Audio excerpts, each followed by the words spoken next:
আমরা এই বাংলাদেশ স্বাধীন হওয়ার পরে এখন পর্যন্ত 54টি বাজেট আমরা শুনেছি। এবারে সব 55টি বাজেট হবে। দুর্ভাগ্য হচ্ছে যে বাংলাদেশের রাষ্ট্র পরিচালনার মূলনীতি হচ্ছে আমাদের সংবিধান। যেই সংবিধানকে বলা হয় প্রজাতন্ত্রের সর্বোচ্চ আইন, সেই সংবিধানের আর্টিকেল 14 এবং 15 কৃষি ও শ্রমিকের মুক্তি এবং মৌলিক অধিকার বাস্তবায়নের কথা বলা হলেও যে অধিকারগুলো ছিল শ্রমিকের জন্য, যে অধিকারগুলো ছিল কৃষকের জন্য, আমাদের 54 বছরও বাংলাদেশের শ্রমিকের বাক্য উন্নয়নের জন্য জাতীয় বরাদ্দের 1% বরাদ্দ আমরা পাই নাই। তার মানে হচ্ছে আমরা সংবিধানের কথা বলি মুখে, কিন্তু সংবিধান বাস্তবায়ন করতে গিয়ে যে কার্যকর উদ্যোগ গ্রহণ করার কথা ছিল 54 বছরেও কোন সরকার সে উদ্যোগ গ্রহণ করেনি। অনেকে আজকে বলেছেন এই বাজেট দিয়ে আমাদের কি হবে, এই অনেক কিছু আমাদের হবে। আমরা শ্রমিকরা 54 বছরে বঞ্চিত ছিলাম।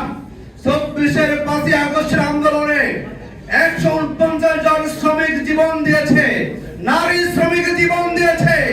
আবার নতুন সরকার এসেছে, আর বৈষম্যে আমরা থাকতে চাই না।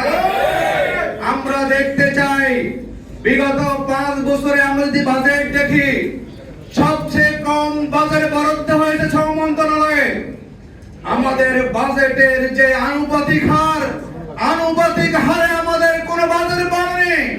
অথচ গত 5 বছর দেখা গিয়েছে শ্রমশক্তি জরিপে প্রতি বছর কমপক্ষে 20 লাখ নতুন শ্রমিক ময়দানে আসছে।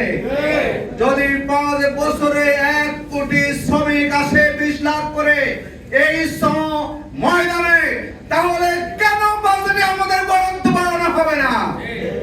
আজ সবাই এখানে আমরা আপনাদের আহ্বান জানাবো, বাংলাদেশ শ্রমিক কল্যাণ ফেডারেশন আমরা বিগত সময়ে কাজ করার সুযোগ পাই নাই।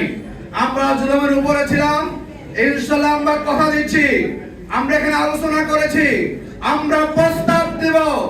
আমরা আশা করি সরকার কোন ধরনের টাল বাহানা না করে যেই বাজেট পেশ করবেন, সেই বাজেটে আমাদের দেশের 7.5 কোটি শ্রমিকের সমস্যাগুলোকে সামনে রেখে, জীবনমান উন্নয়নকে সামনে রেখে, তাদের খাদ্য নিরাপত্তা, সামাজিক নিরাপত্তা, তাদের চিকিৎসা, তাদের স্বাস্থ্য, তাদের বাসস্থানগুলো মিলিয়ে আপনারা বাজেটের প্রয়োজনীয় বরাদ্দ এবার আপনাদেরকে দিতে হবে।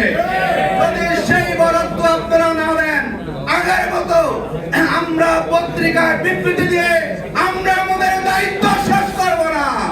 যদি আমরা বৈষম্য মুক্ত না হয়, যদি আমরা প্রয়োজনীয় বাজারে বরাদ্দ না পাই, ইনশাআল্লাহ বাংলাদেশের সকল শ্রমিক সংগঠনগুলোকে সাথে নিয়ে বিভিন্ন শ্রেণী পেশার শ্রমিকদেরকে ঐক্যবদ্ধ করে রাজপথের ভূমিকা পালনের মধ্যে দিয়ে শ্রমিকের ন্যায্য আদায় করে ছাড়ব ইনশাআল্লাহ। আমরা আশা করি সরকার আমাদের কথাগুলো শুনবেন এবং আসন্ন বাজেটে আপনারা শ্রমিকের কর্মসংস্থান, চিকিৎসা সহ, ন্যায্য মজুরি সহ আমরা বলবো কমপক্ষে বাজেটের 10% বরাদ্দ এই সেক্টরে দিতে হবে।